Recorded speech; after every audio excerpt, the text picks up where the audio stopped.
আপনি জানতে চেয়েছেন আসলে আহমদুল্লাহ সাহেবের সাথে আমার ব্যক্তিগত কোনো বিরোধ আছে কিনা। আসলে উনি স্বচ্ছভাবে কথা বলেন এবং স্বচ্ছভাবে চলাফেরা করেন। ওনার সাথে আমার আদৌ কোনো ব্যক্তিগত কোনো সমস্যা নেই। বন্ধুগণ, আমরা যেটুকু জানতে পেরেছি, গিয়াসউদ্দিন তাহিরি সামাজিক গণযোগাযোগের মাধ্যম দিয়ে তিনি একটি ভিডিও ছেড়েছেন।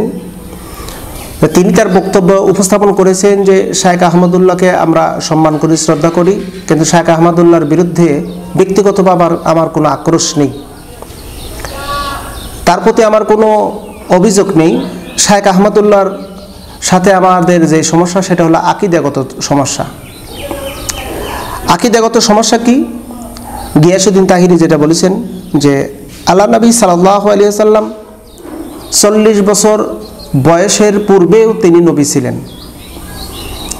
আর শায়েখ আহমদুল্লাহ বলেছেন যে নবী করিম সাল্লাল্লাহু আলাইহি ওয়াসাল্লাম 40 বছর বয়সের পূর্বে তিনি নবী ছিলেন না।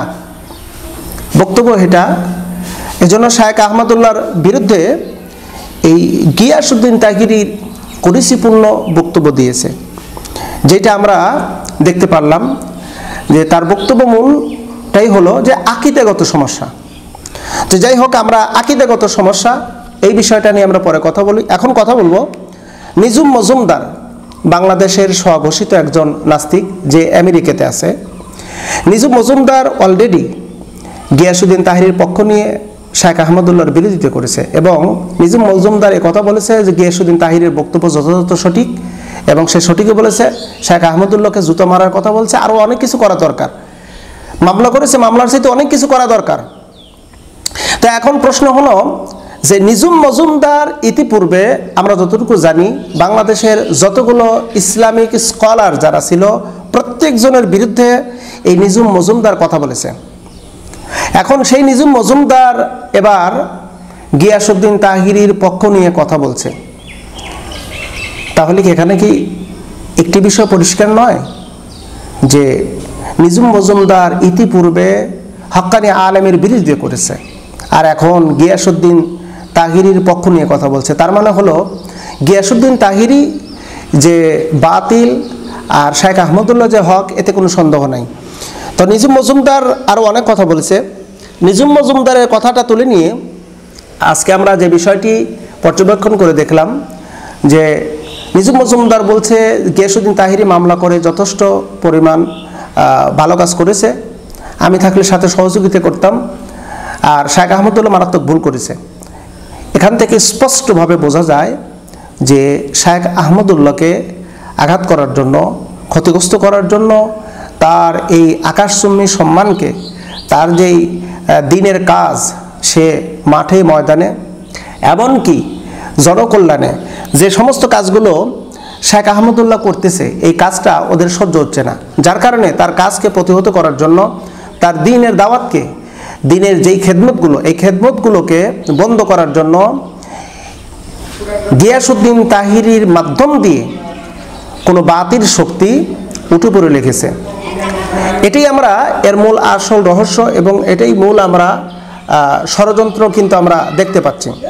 তো এখন গিয়াসউদ্দিন তাহিরি যে সমস্ত কথাবার্তাগুলো বলতেছে, এটা কিন্তু আমাদের জন্য মোটেই গ্রহণীয় নয়, উম্মতের জন্য এটা মোটেই যুক্তিসঙ্গত গ্রহণীয় নয়, বরং এটা হলো উম্মতের জন্য সবচেয়ে চরম ফেরকা, চরম ফেরকা। নিজুম মজুমদার যেখানে গিয়াসউদ্দিন তাহিরির পক্ষ নিয়েছে, তাহলে বুঝতে হবে এটা চরম ফেরকা। আর এই ফেরকাটাই কেবল জাতির জন্য, মুসলমানের জন্য চরম আকারে রূপ ধারণ করবে, চরম আকার রূপ ধারণ করবে।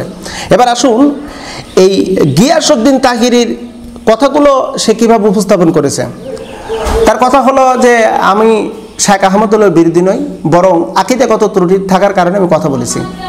তো আকীদা কি খারাপ?